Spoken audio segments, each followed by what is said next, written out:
전능하신 하나님 말씀 낭송 리더 일꾼의 직책.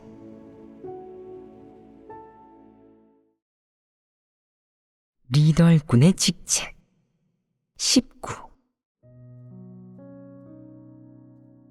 방해하고 교란하는 각종 사람. 1. 사물에 대한 총정리. 리더 일꾼의 직책 제12조는 하나님 사역과 교회의 정상적인 질서를 방해하고 교란하는 각종 사람. 1. 사물과 관련된다. 우리는 11가지 항목으로 나누어 교제했다. 각 항목에서 열거한 방해하고 교란하는 문제나 사건은 모두 사람이 이행하는 본분과 관련이 있고 하나님에 대한 사람의 진실한 믿음과도 관련이 있다. 그럼 왜 이렇게 세세하게 나누겠냐? 왜 모든 항목을 일일이 꺼내 교제하고 분석하겠느냐? 각 항목의 제목을 보면 각각의 일을 저지르는 사람들의 인성이 다 좋지 않음을 알 수 있다. 첫 번째인 진리를 교제할 때 자주 주제에서 벗어나는 것의 상황이 그나마 심각하지 않은 것을 제외하고 나머지 조항은 모두 성질이 심각하다. 그런 모습들은 모두 방해하고 교란하는 성질을 띠고 있으며 교회의 사역을 방해하고 교란하기 때문에 우리가 일일이 꺼내 교제하고 분석하는 것이다. 교회 생활이나 사람의 본분 이행 과정에서 이런 문제가 나타나면 사람은 특히 경계해야 하고 분별하고 꿰뚫어 봐야 한다. 방해하고 교란하는 일이 발생한 것을 보았을 때는 마땅히 나서서 저지하고 제재해야 한다. 첫 번째인 진리를 교제할 때 자주 주제에서 벗어나는 것에 대해 말하자면 사람이 무의식적으로 그럴 때가 있고 상황이나 성질이 그다지 심각하지 않더라도 자주 주제에서 벗어나 뒤죽박죽으로 말하여 듣는 사람을 짜증나게 하면 교회 생활에서 좋은 성과를 거둘 수 없다. 그러면 교회의 사역을 방해하고 교란하는 결과를 불러온다.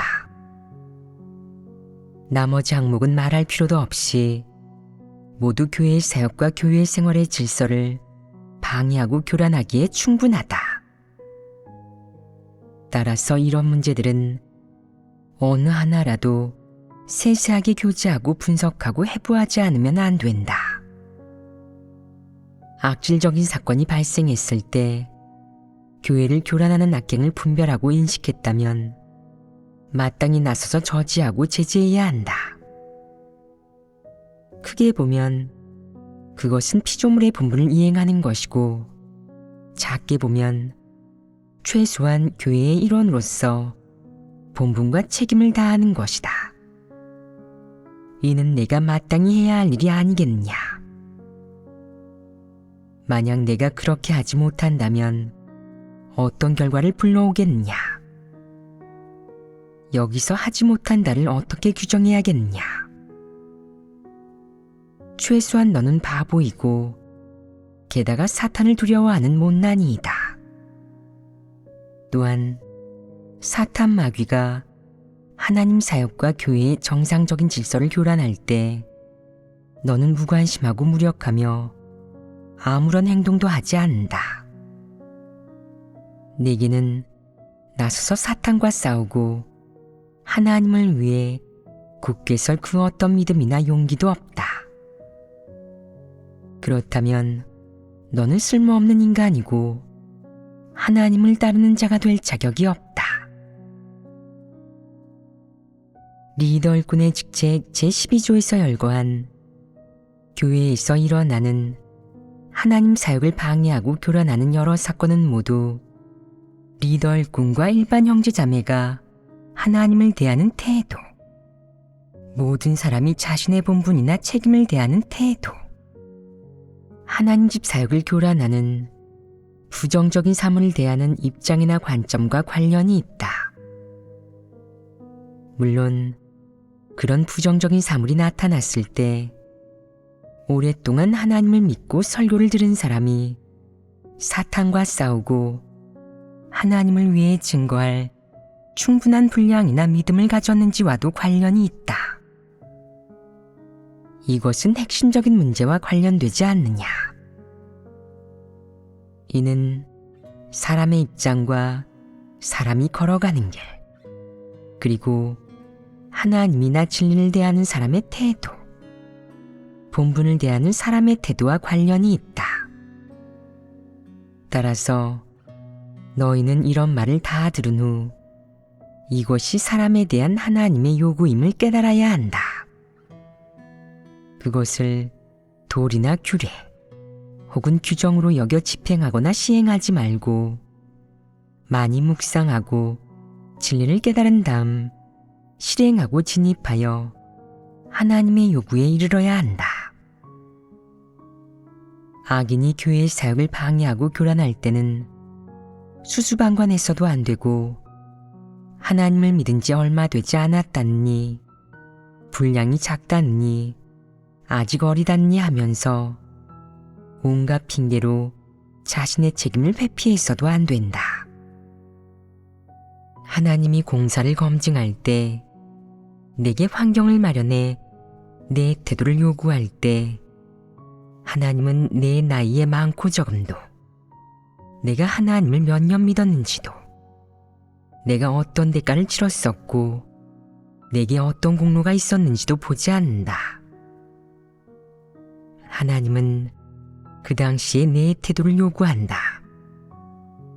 만약 내가 평소에 그런 일을 한 번도 묵상한 적 없고 구한 적도 없으며 이 일이 닥칠 때마다 흐리멍덩한 상태로 그냥 넘겨버린다면, 진리를 구하지도 않고 공과를 배우지도 않으며 하나님이 마련한 여러 환경을 진지하게 대하지도 않는다면, 악인이 방해하고 교란하는 걸 보면 도피하고 결코 하나님 집에 보고하지 않은 데다가 자신의 태도도 밝히지 않는다면, 비록 너는 악을 행하는데 참여하지는 않았지만 그 일에서 내가 보인 모습은 이미 내 입장과 관점을 드러냈다.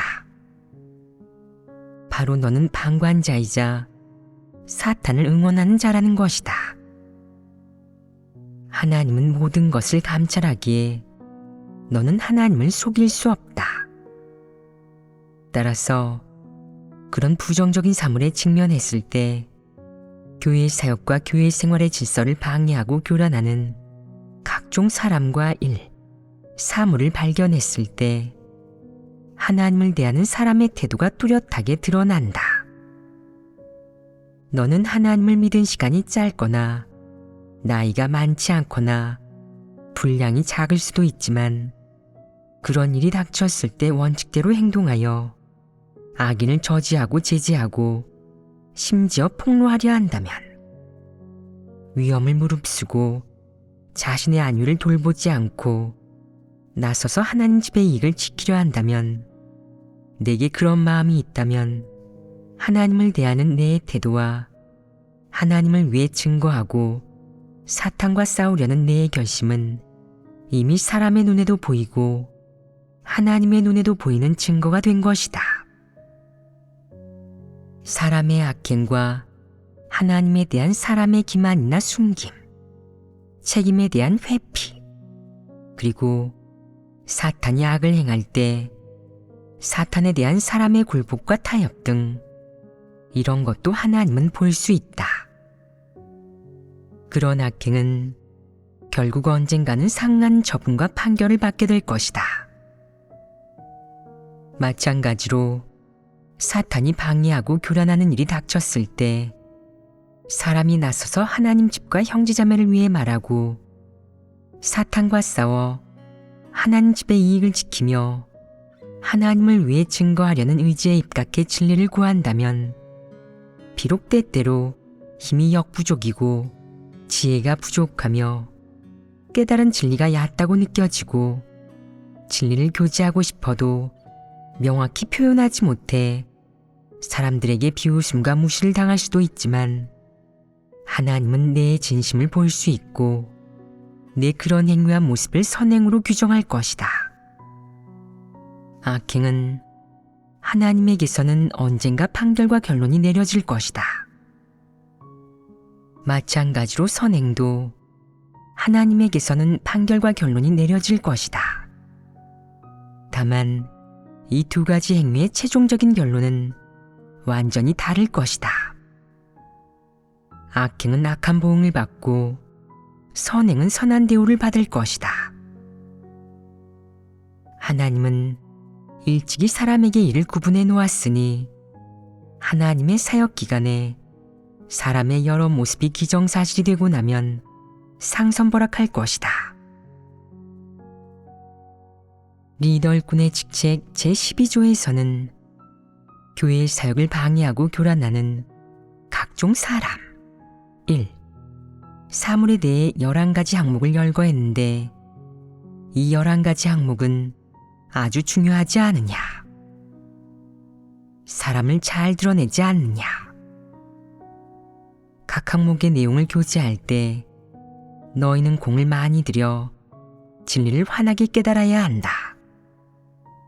이는 사람이 어떻게 정의와 긍정적인 삶을 하나님의 증거를 수호해야 하는지와 관련이 있고 사람이 어떻게 나서서 사탄과 싸우고 사탄의 민낯을 폭로하고 까발리며 사탄의 악행을 저지하고 제재해야 하는지와 관련이 있다. 이 두 가지 측면의 문제와 관련이 있다.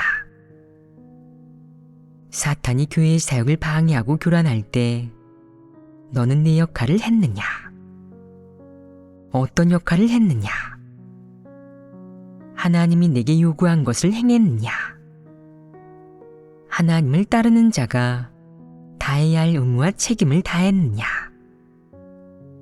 그런 문제가 발생했을 때 너는 타협하거나 적당히 절충해 중용의 길을 걷는 무고로인이 되었느냐? 아니면 나서서 사탄의 악행을 저지하고 제재하며 더 많은 진정한 형제자매와 한마음 한뜻이 되어 하나님 집의 이익을 지켰느냐? 너는 무엇을 지켰느냐? 악인과 사탄의 이익을 지켰느냐? 아니면 하나님 집의 이익을 지켰느냐? 만약 교회의 사역을 방해하고 교란하는 그 어떤 일이 발생하든 아무것도 하지 않고 무골호인이 되어 자신을 지키기만 한다면 매우 능수능란하게 자신이 조금도 다치지 않도록 보호하기만 하고 교회의 사역이 교란받는 것에 대해서는 결코 마음을 졸이거나 걱정하지도 않는다면 마음속에 악인의 악행에 대해 아무런 증오나 분노도 없고 하나님 집과 모든 형제자매의 이익에 대해 아무런 부담도 느끼지 않으며 하나님에 대해 아무런 죄책감도 갖지 않고 그 어떤 양심의 가책도 느끼지 않는다면 너는 위험한 것이다. 만약 하나님이 보기에 내가 철두철미한 무골호인이고 어떤 일이 닥치든 수수방관하고 회피하며 조금의 책임이나 의무도 다하지 못한다면 너는 정말로 위험하고 하나님에게 도태되기 쉽다. 만약 하나님이 어떤 생각이 든다면, 즉 너를 힘쓰게 하려는 마음조차 없어지고 너를 싫어하게 된다면 그때 너는 도태될 운명에 처하게 될 것이다. 그러면 정말이지 몹시 위험하다. 하나님이 너 같은 사람은 보고 싶지 않고 너 같은 사람이 하나님 집에서 그 어떤 본분을 이행하거나 힘쓰는 것도 탐탁지 않다고 한다면 너는 머지않은 어느 날 어느 때 교회에서 도태될 것이고 내 운명도 그에 따라 바뀔 것이다.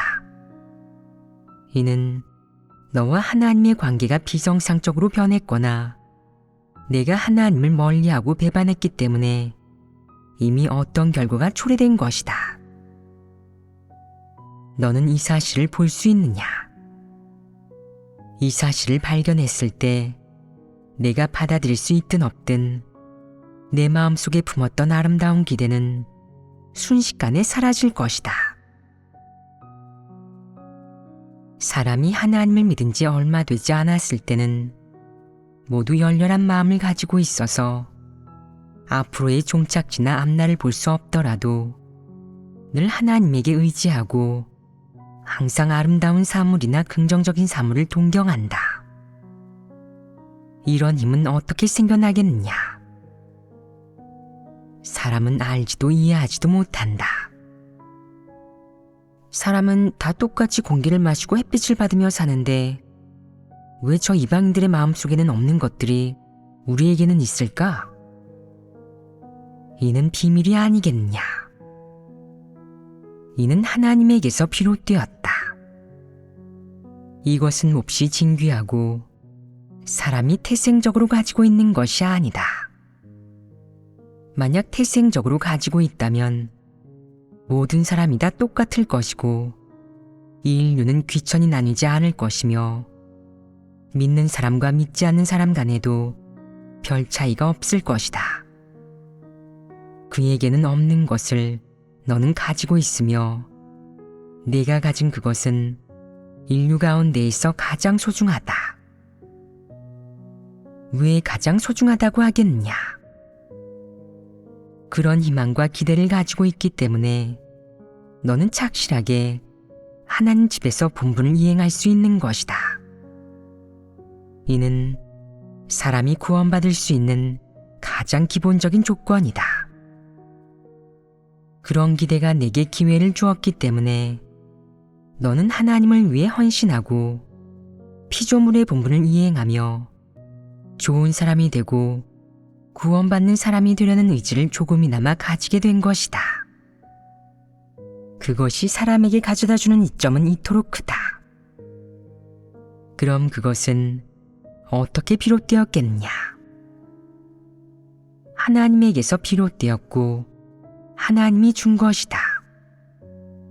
그러나 하나님이 어떤 사람을 내칠 때 사람은 그런 것들을 빼앗겨 더 이상 아름다운 사물을 동경하거나 기대하지 않으며 그 어떤 희망도 걸지 않는다. 사람은 마음이 암울해지고 가라앉으며 그 어떤 아름다운 사물이나 긍정적인 사물 혹은 하나님이 사람에게 준 약속에 대해서도 추구할 힘이 나지 않는다. 그러면 이방인과 똑같아지는 것이다. 그런 것들이 일단 사라지면 내가 하나님 집에 남아 계속 하나님을 믿고 따를 수 있겠느냐? 하나님을 믿는 길이 끝난 것 아니겠느냐? 추구하려는 의지라는 이 성결 조건이 사라지는 순간 너는 산송장이 된다. 산송장이란 무슨 뜻이겠느냐? 하나님의 말씀을 알아듣지 못하는 것이다. 그런 조건을 갖추었을 때는 하나님의 말씀을 알아들을 수 있고 기대를 품게 되며 믿음을 불러일으킬 수 있고 진리를 추구하는 동력을 줄 수 있지만 그런 기본적인 조건을 잃으면 그 동력도 사라진다. 하나님의 말씀을 들어도 의욕이 없고 관심도 없으며 어떤 약속과 기대를 주든 관심이나 동력을 갖지 못한다. 너에게는 하나님의 말씀이 고차원적인 이론으로 변하고 너는 노력도 하지 않으며 하나님도 더 이상 너를 깨우쳐 주지 않는다. 너는 하나님의 말씀에서 그 어떤 진리도 얻지 못한다. 그러면 하나님을 믿는 길이 끝난 것 아니겠냐? 이 지경에 이르면 하나님은 이미 너를 내친 것인데 네가 하나님의 마음을 돌릴 수 있겠느냐? 쉽지 않다. 하나님이 어떤 사람을 내치기로 결심했을 때 사람은 속으로 이런 느낌을 받는다. 그런 것들을 빼앗기면 하나님을 믿고 본분을 이행하고 구원받는 것 등에 관한 여러 측면의 일에 대해 사람은 예전과는 완전히 다른 태도를 보인다. 너는 예전에 열성적으로 추구했던 것을 회상하면 의아해하고 이해하지 못하며 그것이 불가사의하다고 생각할 것이다. 불가사의하다고 느낄 때 지금의 너는 예전의 너와 비교해보면 내적 상태에 질적인 변화가 발생한 것이고 예전의 너와는 다른 사람이다. 지금의 너는 예전의 내가 아니다. 왜 그렇겠냐? 환경이 변했기 때문도 아니고 내가 나이가 들어 장기가 늘어났기 때문도 아니며 많이 체험하고 경험해서 사상 관점이 바뀌어서도 아니다. 하나님의 마음과 생각, 너에 대한 하나님의 태도와 기대가 바뀌었기 때문에 너 자신도 어쩔 수 없는 것이다. 지금 보면 사람이 만약 하나님이 주었지만 사람 스스로는 가장 보잘것없고 언급할 가치도 없다고 여기는 것들을 잃게 된다면 고통에 빠져 행복할 수 없게 된다. 그러니 절대 그 지경에 이르러서는 안 된다. 그 지경에 이르면 너는 무거운 짐을 벗은 듯 자유롭고 편안하다고 느낄 수도 있다. 또 하나님을 믿을 필요도 없고 본분을 이행할 필요도 없으니 이방인처럼 자유롭게 마음 내키는 대로 생활할 수 있다고. 마치 세상을 벗어난 새와 같다고 느낄지도 모른다. 그러나 그것은 일시적인 위로와 기쁨, 자아도취일 뿐이다. 더 앞으로 걸어가 앞에 놓인 길을 보았을 때도 내가 그렇게 기쁘겠냐? 그렇지 않을 것이다. 앞으로 고생길이 기다리고 있다. 사람이 창조주의 권세 아래에서 살아가면서 창조주가 어떻게 배치하고 내게 무엇을 하고 어떻게 하든 내게 얼마나 많은 시련과 환난을 가져다 주든 내가 얼마나 많은 고통을 받든 심지어 몰리해와 오해 등이 생기더라도 최소한 너는 내가 하나님의 손안에 있고 하나님은 내 버팀목이며 내 마음은 평안하다고 느낄 것이다. 하나님이 너를 내치고 하나님이 대체 너를 어떻게 대하는지 느끼지 못하고 내 버팀목이 사라진다면 그것은 내 하늘이 무너지는 것이나 마찬가지다.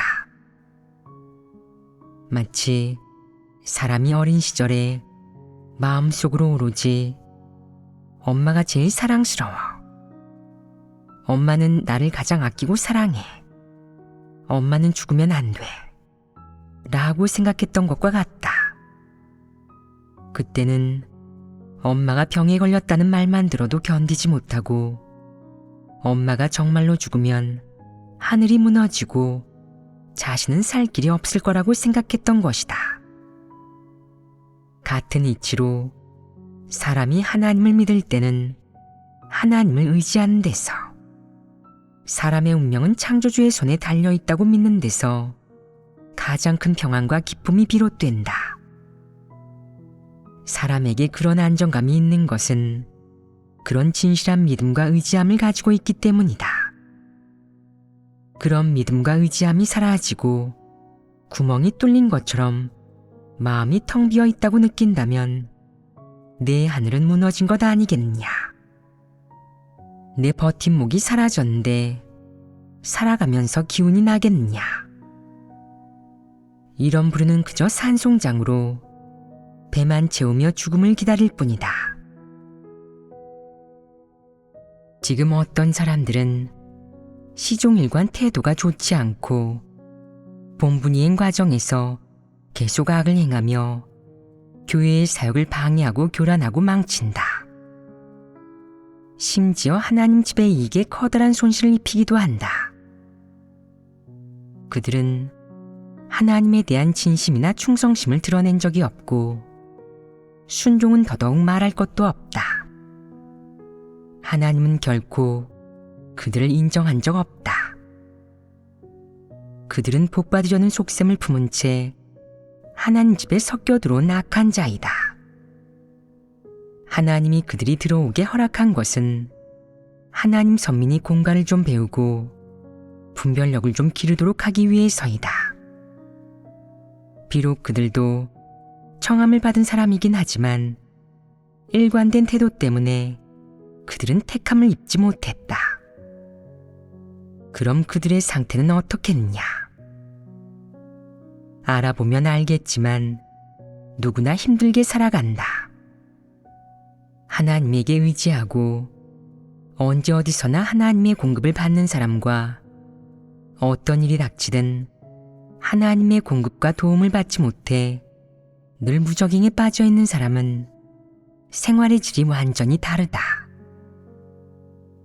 하나님의 공급을 받지 못하는 사람은 평안과 기쁨을 느끼지 못하고 온종일 두려움과 불안, 초조와 걱정으로 가득 차 있다. 그것은 어떤 생활이겠느냐? 무적행에 빠져 사는 생활이 좋겠느냐? 괴로울 것이다. 무적행은 말할 것도 없고 며칠간 연달아 소극적인 상태에 빠져 있기만 해도 죽을 만큼 고통스럽다. 그러니 지금 이 시간을 소중히 여기고 이런 좋은 기회를 놓치지 마라. 하나님의 6천년 경영사역 기간에 내 본분을 이행할 수 있는 것은 내게 영광이다. 이는 모든 사람에게 영광이지 굴욕적인 일이 아니다. 중요한 것은 하나님에게서 얻은 이 영광을 어떻게 대하고 어떻게 그것에 보답하는가이다.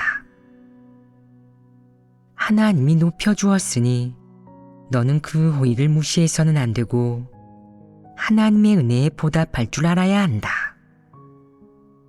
어떻게 보답해야겠느냐? 하나님은 내 돈이나 내 목숨을 원하지 않는다. 내 집에 조상대대로 내려오는 어떤 좋은 물건이 있다고 해도 하나님은 원하지 않는다. 하나님은 무엇을 원하겠느냐? 하나님은 내 진심과 충성심을 원한다. 그 진심과 충성심은 어디에서 드러나겠느냐? 하나님이 어떻게 말씀하든 너는 최대한 노력하고 자신의 진심을 다해 하나님의 말씀대로 행동해야 한다. 하나님의 말씀은 무엇이냐? 바로 진리이다. 진리를 인정하고 받아들인 다음 어떻게 적용해야겠느냐? 진리 원칙대로 실행하는 것이다. 하나님이 말씀하는 대로 행동해야 한다. 절대로 입으로는 진리를 실행하겠다고 말하면서 일이 닥치면 자기 뜻대로 행동하고는 핑계를 찾아 위장하거나 기만하는 말을 해서는 안 된다. 이는 진심도 없고 충성심도 없는 것으로 하나님은 그런 것을 보기를 원하지 않는다. 사람에게 가장 귀중한 것은 바로 진심이다. 진심이 있는 사람은 어떤 모습을 보이겠느냐? 하나님이 요구하는 대로 행동하고 꾸준히 하나님의 말씀대로 행동할 것이다. 설사 규례를 지키는 것처럼 지나치게 행동하고 사람들이 보기에는 조금 바보 같더라도 개의치 않고 끝까지 하나님의 말씀대로 행동할 것이다. 하나님이 원하는 것은 바로 사람의 이런 진심이다. 만약 늘 장꾀를 부리고 교활하게 행동한다면 항상 남의 눈에 바보처럼 보이지 않으려 하고 자신의 이익이 조금이라도 손해를 보지 않으려 한다면 너는 진리를 실행할 수 없다. 내게는 진심이 없기 때문이다. 진심도 없는 데다가 간사하게 굴려고 하는 사람은 지나치게 영리해서 하나님이 좋아하지 않는다. 그들은 하나님의 말씀을 골라서 실행하는데 자신에게 유리한 말씀만 실행하고 자신에게 유리하지 않으면 실행하지 않는다. 평소에 말할 때는 듣기 좋은 말만 하고 큰소리치지만 문제가 닥치면 그림자도 찾지 못하게 숨어버리고 다른 사람이 문제를 다 해결하고 나면 그제서야 나타난다. 대체 뭐하는 인간이란 말이냐? 자신에게 유리할 때는 자발적으로 나서며 남들보다 적극적이지만 자신의 직접적인 이익과 관련되면 바로 뒤로 물러서고 소극적으로 변해서 듣기 좋은 말도 한마디 안 하고 자신의 입장이나 관점도 드러내지 않는다. 이런 부류는 하나님이 좋아하지 않는다. 하나님은 차라리 남들 눈에 바보처럼 보이는 사람을 원하지 이런 요령꾼은 원하지 않는다. 12. 정치를 논의한다. 리더일꾼의 직책 제12조에 11가지 내용에 관해 교재를 마쳤다. 이제 이 11가지 외에 항목을 하나 더 추가하겠다. 이 항목은 교회 생활에서 흔히 볼 수 있는 일은 아니지만 여기에서 언급할 필요가 있다. 이는 12번째 항목으로 볼 수 있는 정치를 논의한다이다. 교회 생활에서 정치에 관한 주제를 논의하는 것이 적절하겠느냐? 교회 생활은 하나님의 말씀을 읽고 하나님을 경배하는 시간이자 하나님에 대한 인식과 하나님 말씀에 대한 체험적 인식을 나누는 시간이다. 이런 시간에 어떤 사람들은 정치 형세, 정치인, 정치구도, 정치적 관점, 정치적 입장 등 정치에 관한 일을 열띠게 논의하는데 그게 적절하겠느냐? 어떤 사람들은 하나님이 만물과 인류를 주재하는 것에 관한 주제를 논의할 때 정치인도 하나님의 손안에 있다고, 하나님을 믿고 하나님을 따르면서 묵상노트 같은 것을 작성하는 정치인도 있다고 무리하게 끼워 맞춰 말한다. 이는 혼란을 주는 것 아니냐. 심지어 이렇게 말하는 사람들도 있다. 우리 크리스천들은 암흑의 정치인을 옹호해야 해요. 그 사람은 신도일 뿐만 아니라 우리 신도들의 이익까지 지켜주니까요. 우리와 한마음이니 그를 지지하고 선출해야죠. 또 그는 교회 생활에서 그 정치인을 많이 홍보한다. 이것이 적절하겠느냐? 크리스천이 정치에 참여하느냐? 참여하지 않습니다. 어떻게 해야 참여하지 않는 것이냐?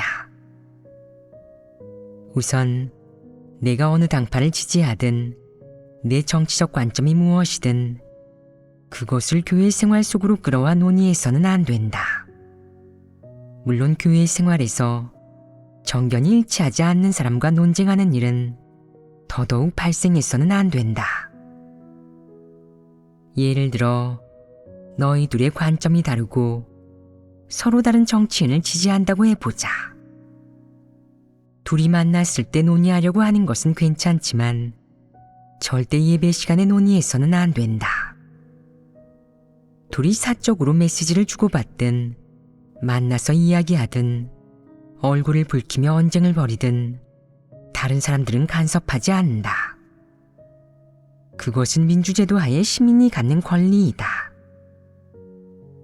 그러나 교회 생활을 할 때 너는 단지 한국과의 시민일 뿐만 아니라 더욱 중요한 것은 내가 전능하신 하나님 교회의 일원이라는 것이다. 여기에서 너는 그런 신분을 가지고 있다. 정치적인 주제와 정치인에 관한 주제를 교회에 들여오지 마라. 그것은 내 개인의 입장과 관점을 대표할 뿐 교회를 대표하지 않는다. 교회는 정치에 관심이 없다. 또한 어떤 정치제도나 정치인, 정치 지도자, 정치단체에도 관심이 없다. 그런 일들은 다 진리와 관련이 없고 하나님을 믿는 것과도 무관하기 때문이다. 정치와 관련된 어떤 주제도 교회 생활에 들여와서 논의해서는 안 된다. 어떤 사람들은 그럼 교회 생활 외에 여럿이 모여 있을 때는 그런 일을 논의해도 되나요? 라고 말하는데 논의하지 않는 게 가장 좋다. 만약 이방인 중 정치적 관점이 다른 여러 사람이 같이 논의하고 있을 때 참여하고 싶다면 마음대로 해라. 그것은 내 자유이며 하나님 집에서는 간섭하지 않는다.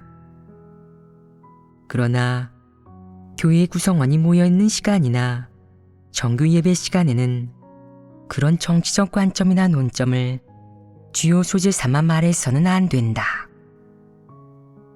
내 정치적 관점이 하나님의 말씀이나 진리 혹은 하나님의 주제와 어떤 관련이 있는 것처럼 거짓으로 꾸며대도 안 된다. 그것은 진리와 전혀 관련이 없고 아예 동떨어져 있으니 거짓으로 꾸며대지 마라. 어떤 사람들은 정치를 논의하고 싶어도 집에서는 대화를 나눌 사람이 없어서 논의하지 못하다가 형제자매가 모두 성인인 것을 보고는 정치를 논의하고 정치적 관점을 털어놓을 출구를 찾았다고 생각한다. 그는 좋은 기회를 찾자 흥이 나서 정치적 관점이나 시사, 국제 형세를 논하려고 한다. 그는 이런 것들을 논할 때 먼저 이렇게 말한다. 이 모든 것은 하나님의 주제예요. 인류의 정치나 정치인들도 다 하나님의 주제 아래 있죠. 그들도 하나님께서 정하신다고요.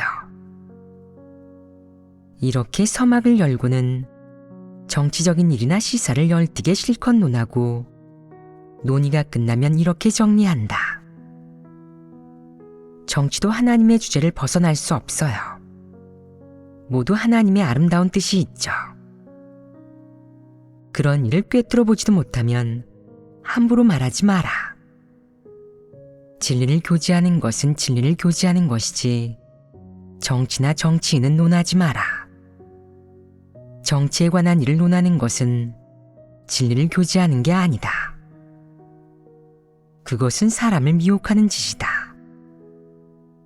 정치를 논의하고 싶다면 따로 정치를 좋아하는 무리를 찾아가 논해라. 그러면 아주 신나게 논할 수 있을 텐데 무슨 의도로 자꾸 교회에서 그런 주제를 논하는 것이냐. 모두에게 숭배받고 리더로 뽑히고자 하는 속셈이 있는 것 아니냐. 그건 다른 속내를 품고 있는 것이다.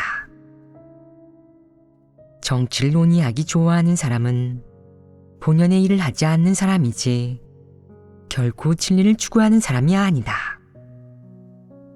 교회 예배 시간에는 절대 정치적인 주제를 논의하지 마라.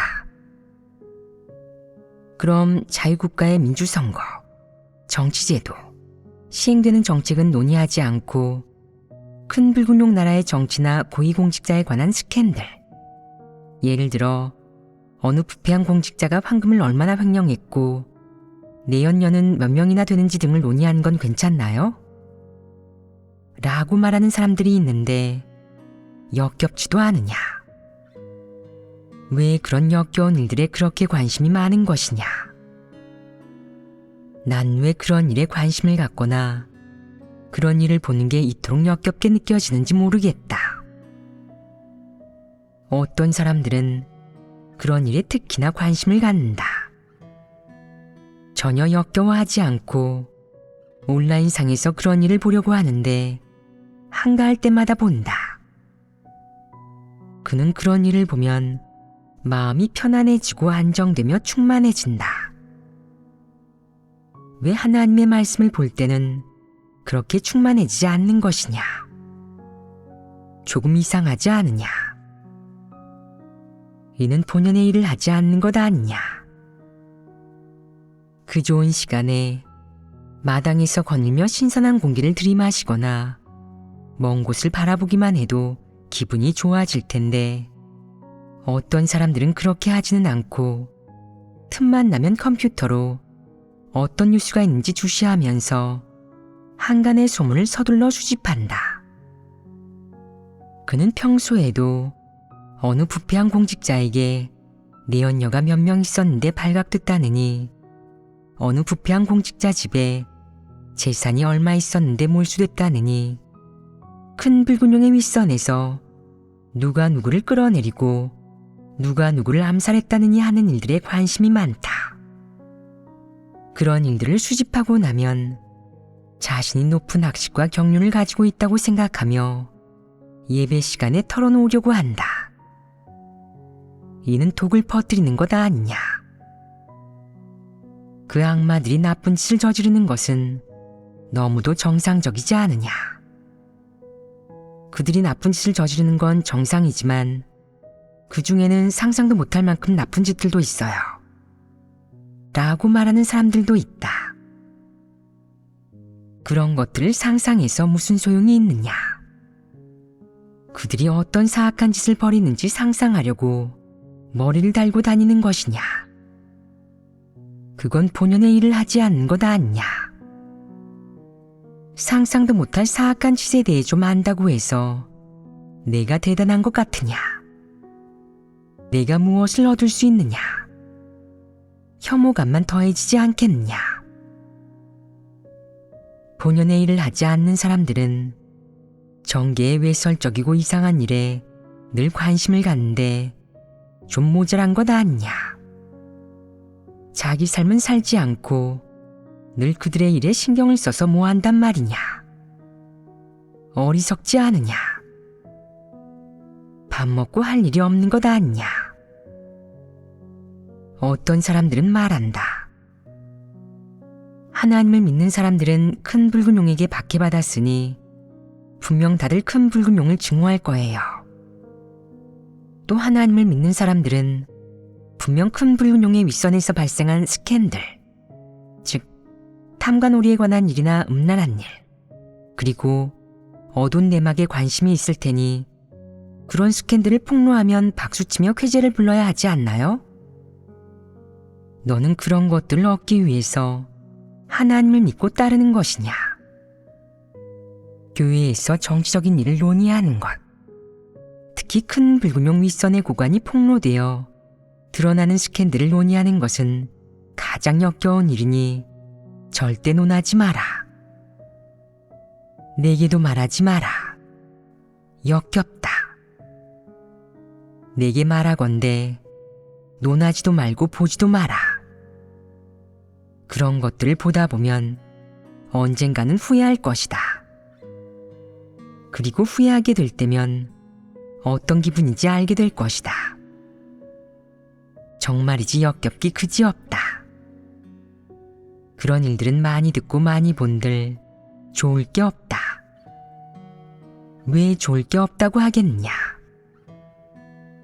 마음에 역겨운 일을 많이 담고 있으면 하나님 말씀을 들을 생각이 사라지기 때문이다. 이런 주제도 정치와 관련이 있긴 하지만 그런 일은 더욱 역겹다. 내가 즐겨 말한다면 이방인을 찾아 실컷 털어놓고 원하는 대로 말해라. 절대 교회 생활 속에서 혹은 형제자매 사이에서 말해서는 안 될 것이다. 큰 붉은 용 윗선의 더러운 일이나 사악한 일들을 말해서 형제자매의 분별력을 길러주고 분을 풀어주는 거죠. 라고 말하는 사람들이 있는데 분을 풀어준들 무슨 소용이 있겠느냐. 분풀이를 하는 게 증거하는 것이냐. 내 의무나 본분이냐. 그런 것들은 말해봤자 소용없고 아무런 가치도 없다. 내가 큰 붉은 용의 사악한 일을 얼마나 폭로하든 하나님은 기억하지 않는다. 반면 내가 큰 붉은 용 나라에서 어떻게 박해를 겪었는지, 큰 붉은 용의 공갈과 협박을 어떻게 벗어버리고 극복했는지, 또 그런 환경에서 어떻게 하나님에게 의지해 굳게 섰는지 얘기한다면 하나님은 기쁘게 받아들일 것이다. 정치를 논의하는 건 생명 진입과 무관하니 하나님이 기쁘게 받아들이지도 않는다. 큰 붉은 용의 공직자가 횡령하고 한 끼 식사에 몇만 위안을 썼다거나 호화로운 호텔에 묵으며 몇 달러를 썼는지 폭로하는 것도 안 되나요? 라고 말하는 사람들이 있는데 그게 너와 털끝만큼이라도 관련이 있느냐? 이 세상과 사회는 원래 그렇지 않더냐? 누구의 억울함을 대신 풀어주려는 것이냐? 그건 하나님을 위해 증거하는 것도 아니고 큰 붉은 용의 본질을 폭로하는 것도 아니며 큰 붉은 용을 저버리는 모습도 아니다. 혼란을 초래하지도 말고 외식하지도 마라. 그런 것들은 다 진리 실행이 아니다. 탐관오리나 정치꾼이 얼마나 횡령하고 부패했든 우리와는 관련이 없다. 그것은 우리가 폭로해야 할 일이 아니니 그런 일에 관심 갖지 마라.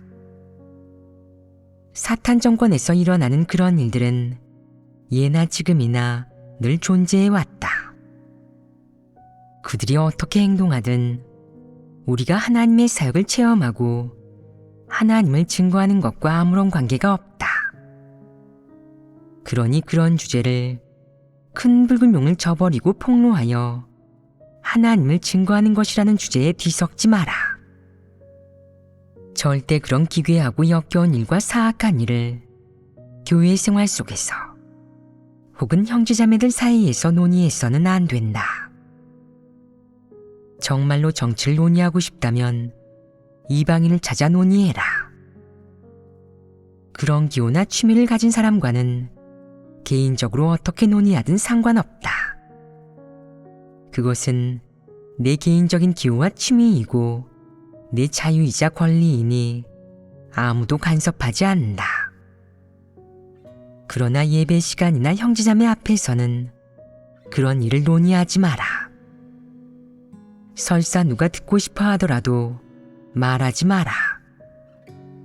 그런 일을 말하면 교회 생활에 영향을 끼치고 하나님 선민이 진리를 깨닫는데도 지장을 주기 때문이다. 정치에 관한 것이든 아니면 정치인의 사생활 스캔들에 관한 것이든 교회 생활에 가져와 논의하지 마라. 만약 누군가 교회 생활의 예배 내용에는 관심이 없고 늘 그런 일을 얘기하는 것만 좋아하며 예배 시간마다 그런 일을 얘기하려 한다면 형제자매는 어떻게 해야겠느냐? 그를 제지하고 이렇게 말해야 한다. 지금은 예배 시간이니 그런 쓸데없는 일은 말하지 마세요. 얘기하고 싶으면 집에 가서 하라고요. 제지하지 못해서 그가 계속 말한다면 어떻게 해야겠느냐? 그를 내쫓은 다음 그런 얘기를 안 하게 되면 다시 오라고 알려줘야 한다. 더 좋은 방법은 그가 정치라는 주제를 논의하는 순간 형제자매들이 일어서서 다른 방으로 가버리고 그 혼자 말하게 두는 것이다. 어쨌든 정치를 논의하기 좋아하는 부류는 분명 존재한다.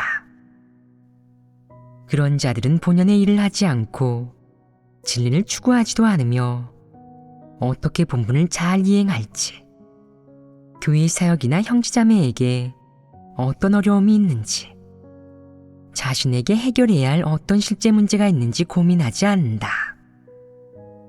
그는 이런 올바른 일들은 고민하지 않으면서 이상하고 비뚤어진 일들만 고민하며 그런 일들을 고민하는데 유독 열중한다. 특히 오늘날에는 정보가 발달하여 다양한 경로로 그런 정보를 알 수 있으니 그런 자들의 기호와 취미를 충족시킬 수 있다. 우리는 그들의 기호나 취미에는 간섭하지 않는다. 그러나 하나님 집에는 예배 시간에 정치에 관한 주제를 논의하는 것은 다 교회의 사역을 방해하고 교란하는 문제로 귀결시킨다는 규정이 있기 때문에 교회 생활을 하거나 형제자매가 모여 있을 때는 그런 주제가 엄격히 금지된다. 어떤 사람들은 그런 주제가 금지된다면 정치에 대한 우리의 다양한 관점, 예를 들어 우리가 어느 당파를 좋아하고 어느 당파를 싫어하는지, 누구를 뽑고 누구를 뽑지 않는지에 대해서도 교회에서 간섭하나요? 라고 말하는데 명확히 말해두겠다. 뽑고 싶은 사람이 있으면 뽑고 좋아하는 사람이 있으면 좋아해라. 교회에서는 간섭하지 않는다. 그것은 내 자유다. 간섭하지 않는 범위가 아주 넓지 않으냐. 너는 시민으로서의 의무와 인권을 충분히 누리고 있으니 이미 존중받은 것 아니냐. 이만 해도 괜찮은데 교회에서 아무렇게나 실컷 말하고 싶은 것이냐. 그것은 규율에 부합하지 않는다. 그런 부류를 만나면 너희는 제재할 방법을 찾아야 하는데 우선 그에게 알아듣게 교제해야 한다. 하나님을 믿은 지 얼마 안 됐죠? 처음 예배에 참석해서 하나님 집의 규율을 잘 모르겠네요. 그럼 제가 알려줘야겠군요. 이곳은 예배드리는 장소이고 지금은 예배 시간이에요. 어떤 정치적 관점과 정치적 견해를 가지고 있든 교회에서 퍼뜨리는 건 금물이에요. 예배 시간에 다뤄서도 안 되고요. 저희는 듣고 싶지도 않고 당신의 그런 얘기를 들을 의무도 없어요. 장소를 잘못 골랐다고요. 하지만 예배가 끝나고 여기를 떠난다면 마음껏 말해도 됩니다. 아무도 간섭하지 않아요. 그것은 당신의 자유니까요. 만약 그가 명확히 알아듣고 기억해서 다음번에는 말하지 않는다면 그런 대로 괜찮다. 그는 그래도 이성적이라고 할 수 있다. 만약 교제해 주었는데도 계속 말하고 예배 시간만 되면 정치적 관점을 밝힌다면 그가 말하는 걸 제재해야 하지 않겠느냐. 정치에 참여하는 사람이든 아니든 정치에 관한 주제를 논의한다면 편을 가르고 지위를 다투고 소극성을 퍼뜨리는 등의 행위와 마찬가지로 하나님 집 사역을 방해하고 교란하는 각종 사람과 일, 사물의 범주로 구분해야 한다. 그런 자들은 봐주지 말고 반드시 저지하고 제재해야 한다. 물론 정치를 논의하는 사람이라고 해서 반드시 악한 사람이거나 좋은 사람인 것은 아니다. 그들은 단지 그런 사물이나 주제를 좋아하는 것일 수도 있다. 그러나 분명한 점은 그 부류는 진리를 그다지 추구하지 않는다는 것이다. 어쨌든 그 부류를 대하는 원칙에 대해 우리는 명확히 교제했다. 즉, 그에게 하나님 집의 규정을 알려주는 것이다. 명확히 말했음에도 계속 정치에 관한 주제를 논의하려 하고 말려도 듣지 않는다면 그를 격리해야 한다. 회개한 다음에야 계속 교회 생활을 할 수 있을 것이며 끝까지 회개하지 않는다면 예배에 참석하지 못하게 해라. 이 일은 이렇게 간단히 처리해야 한다. 간단한 일을 복잡하게 만들지 마라. 그것은 누구에게도 이롭지 않다.